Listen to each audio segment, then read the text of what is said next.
Shalom, peuple de Dieu, shalom, servante de Dieu, que Dieu vous bénisse de partout où vous êtes. Servante de Dieu, nous sommes dans nos 3 jours de prière et jeûne. Et ce matin, le Seigneur a une parole de grâce pour toi. Avant toute chose, j'aimerais que nous puissions prier. Seigneur, nous bénissons ces instants. Nous voulons partager ta parole. Nous prions que le Saint-Esprit nous accompagne et que cette parole puisse édifier, transformer la vie de quelqu'un. Nous te faisons confiance parce que nous savons que tu vas toucher une vie au nom de Jésus. Amen. Ce matin, j'ai une bonne nouvelle pour toi. Christ est celui qui délivre de toutes sortes de maladies. Et notre thème que nous aurons à exploiter ce matin provient de notre grand thème, Jésus-Christ est venu libérer les captifs. Et parmi les captifs, il y a des malades. Et parmi ces malades-là, il y a des gens qui souffrent, qui sont malades, leur corps physique sont vraiment terrassés. Et ce matin, le Seigneur veut seulement que tu comprennes que c'est lui le médecin par excellence, c'est lui qui apporte la guérison, c'est lui qui te veut en bonne santé. Nous allons lire ce matin Matthieu 4, 23-25. Nous allons lire au nom des Seigneurs. La Bible dit, Jésus parcourait toute la Galilée, enseignait dans les synagogues, prêchant la bonne nouvelle du royaume, guérissait toute maladie et toute infirmité parmi le peuple. Sa renommée s'est répandue dans toute la Syrie et on lui a amené tous ceux qui souffraient des maladies, des douleurs, des divers genres, des démoniaques, des rhumatiques, des paralytiques, et il les guérissait. Toujours dans Matthieu 8, nous lisons Matthieu 8, la guérison d'un lépreux, nous connaissons toutes. 8, nous sommes dans 8, 16, 17. La parole de Dieu dit ceci. Le soir, on amena auprès de Jésus plusieurs démoniaques. Il chassa les esprits par sa parole et il guérit tous les malades, afin que s'accomplisse ce qui avait été annoncé par Isaïe, le prophète, et il a pris nos infirmités, il s'est chargé de nos maladies. Servant de Dieu, ce matin, Dieu veut seulement que tu sentes, que tu saches qu'il est celui qui guérit le malade. Et la guérison fait partie de la mission intégrante de notre Seigneur Jésus-Christ. Et qu'est-ce qu'on entend par la guérison? La guérison, c'est de se sentir mieux dans son corps physique, son âme et dans son esprit. Mais dans le cas qui nous concerne, nous allons aborder la guérison sur le plan physique. Et le Seigneur veut que tu sois en bonne santé. La Bible dit, sois en bonne santé, prospère à tous égards, comme prospère l'état de ton âme. Et ce matin, j'aimerais seulement te rappeler que la guérison fait partie de la bénédiction. Et la seule personne qui puisse accomplir la guérison d'un âme malade ou d'un corps malade, c'est l'Éternel des armées, par le biais de son Fils Jésus-Christ, qui, par sa mission, avait aussi l'obligation de guérir les malades. La Bible dit ceci, Jésus-Christ parcourait, il marchait, il avait comme mission de sauver, de délivrer et de guérir le malade. C'est ce qui a constitué même la mission de Jésus-Christ. Et ce matin, il y a plusieurs exemples qui attestent la guérison que Jésus a eu à faire au travers des différents malades. Même aux temps anciens, le Seigneur ne voulait pas que l'être humain tombe malade. C'est pourquoi même lorsque nous nous référons à l'Ancien Testament, nous pouvons parler de la guérison d'Ézéchias. Ézéchias qui était malade, il était presque mourant. Ésaïe 38, 5 à 1 à 5. Ézéchias est allé implorer la grâce de Dieu.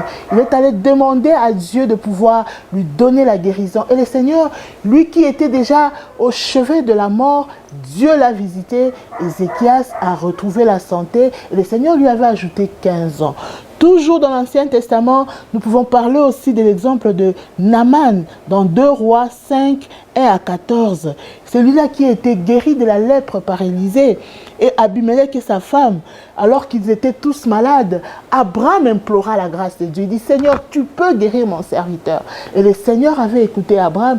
Il a guéri Abimelech ainsi que ses serviteurs. Et même l'histoire de Job. Job qui a été terrassé par les démons. Job qui a souffert de tant de maladies. Job qui a senti son corps en train de disparaître. Il avait de douleurs intenses dans son corps, mais Dieu a fini par les guérir.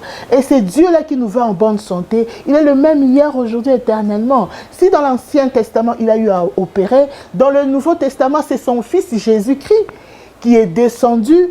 Et par l'œuvre de la croix, Christ nous accorde la guérison. C'est pourquoi la guérison a fait partie des ministères de notre Seigneur Jésus-Christ. Jésus-Christ, la Bible dit, il s'est chargé, il a porté nos souffrances, il s'est chargé de nos iniquités, de nos fardeaux, de nos souffrances. Lui-même, il a pris la place de nos douleurs et il nous va à bonne santé. Et ce matin, j'aimerais seulement te dire que tu dois croire en Dieu, que Dieu est capable de te guérir de plusieurs situations. Et dans le Nouveau Testament, nous avons pris l'exemple, 2 ou 3 exemples des personnes où Jésus-Christ avait guéri. Parce que la Bible dit, Christ avait comme mission de guérir le malade, de ressusciter les morts, de purifier, de chasser les démons. Et c'est ainsi que cette mission-là, il a même confié cela à ses apôtres. Parce que quand il est parti, il a demandé à ce que ses apôtres puissent exercer la mission pour laquelle la mission pour laquelle il était venu dans ce monde, c'est-à-dire d'apporter la délivrance. C'est pourquoi la Bible dit, Christ est apparu pour détruire les œuvres de l'ennemi. Raison pour laquelle la guérison fait partie intégrante du ministère de Jésus. Et Jésus-Christ nous veut en bonne santé. Il veut que nous puissions avoir un corps en bonne santé. Christ peut guérir. Luc 4, 18. Dieu a guéri parce que l'Esprit de Dieu l'a oint. L'Esprit de Dieu l'a oint pour annoncer la bonne nouvelle, pour guérir le malade, pour délivrer. Ça faisait partie, le pauvre. Et Dieu nous veut en bonne santé. Sache que notre Dieu n'a pas changé. Dans son ministère, Dieu a guéri toutes sortes de maladies. Il a guéri tous ceux-là qui avaient la cécité. Nous pouvons voir cela dans Jean 9, 1. Cette personne-là, aveugle.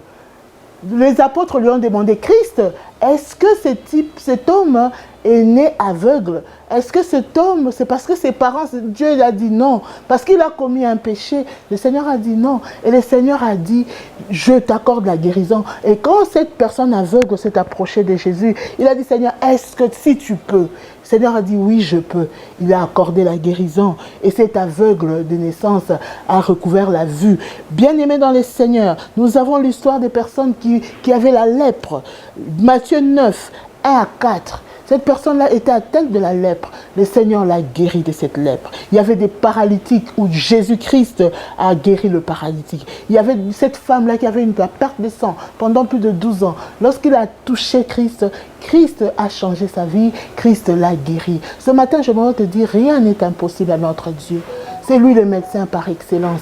La guérison fait partie du plan du salut. La guérison fait partie du ministère du salut. Notre Dieu est celui qui accorde la guérison. Et ce matin, peu importe la situation pour laquelle tu traverses, peu importe la maladie par laquelle tu traverses, peu importe ton corps qui se métamorphose face à la douleur, face à la maladie, j'aimerais t'apporter une bonne nouvelle. Il y a quelqu'un qui est passé par la croix pour t'accorder la guérison. Et cette personne-là, c'est Jésus-Christ. Et ce matin, il envoya cette parole parce qu'il sait que le temps de miracle n'est pas encore fini. Raison pour laquelle la Bible dit, si quelqu'un est malade, qu'il appelle le saint, que c'est encore prie pour elle. Et Dieu a donné cette possibilité-là.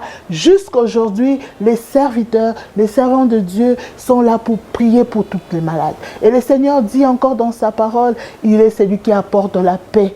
Il y a trop de tourments sur ta santé. Sache que notre Dieu apporte la paix. Et notre Dieu te veut vraiment en bonne santé. La Bible dit, Jésus passait. Il allait de village en village. Il allait de tel endroit à tel. Pendant son passage, il ne laissait pas les malades tels qu'ils étaient. Il retrouvait toujours la guérison. Et cette guérison-là, Dieu te le promet ce matin.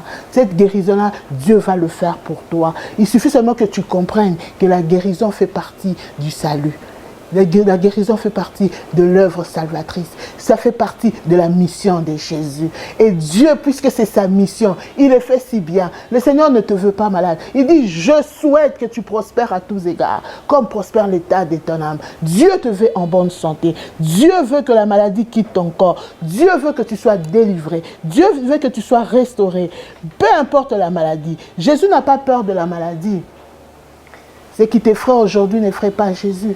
Nous avons vu quelques exemples, la cécité, la paralysie, les lèpres, la perte de sang, toutes les maladies, de toutes composantes. Que ce soit telle ou telle maladie, Jésus-Christ est capable de guérir. C'est lui le médecin par excellence. C'est sa mission. Il aime ça. Il dit, voici le projet que j'ai formé sur toi, sur moi. Ce sont des projets de paix. Et dans cette paix-là, il y a la guérison divine. La guérison fait partie d'une bénédiction. Il dit, je voudrais que tu sois béni. Et cette bénédiction-là, c'est notre santé divine. Et c'est le souci de Dieu pour nous. C'est le souhait de Dieu pour nous. C'est pourquoi, encore ce matin, je voudrais seulement te dire, lorsque Jésus allait de foule en foule, il prêchait la bonne nouvelle. Il voulait que les enfants, les chrétiens puissent retrouver la guérison. Parce que la guérison est vraiment son œuvre. Il y a plusieurs exemples dans la Bible. Les centurions, le serviteur était malade. Il alla rencontrer Christ. Il dit, Christ, mon serviteur est malade. Dis seulement un mot et mon serviteur va retrouver la guérison. Il a cru et Jésus-Christ lui a accordé la guérison. C'est vrai, la fille de Jairus qui était morte. Lui d'ailleurs, on n'a même pas parlé de sa maladie. On dit seulement qu'il était mort. Sûrement, il était atteint d'une maladie et la maladie l'a conduit à la mort. Jésus-Christ l'a délivré. Jésus-Christ l'a guéri. Croire que Dieu peut tout dans l'œuvre de la croix, c'est aussi très important. Ce qui te ferait maintenant n'effraie pas Dieu. Rien ne lui est impossible. Il est capable de guérir les maladies incurables, les cancers, le diabète, les tensions, les épilepsies. Tout ce qui est maladie incurable, les tumeurs, rien ne lui est possible. Parce que Christ est puissant. La Bible dit, j'aime cette parole. Il s'est chargé de nos douleurs. Il a porté, à la croix, Christ a porté nos souffrances. Il a porté nos maladies. Il s'est chargé de nos douleurs. En réalité, c'est que je comprends, Christ a pris notre place de malade pour nous donner sa place de la bonne santé. Que Dieu vous bénisse ce matin. Que Dieu vous fasse énormément du bien. Que Christ touche une personne malade là où elle est en ce matin. Nous disons merci.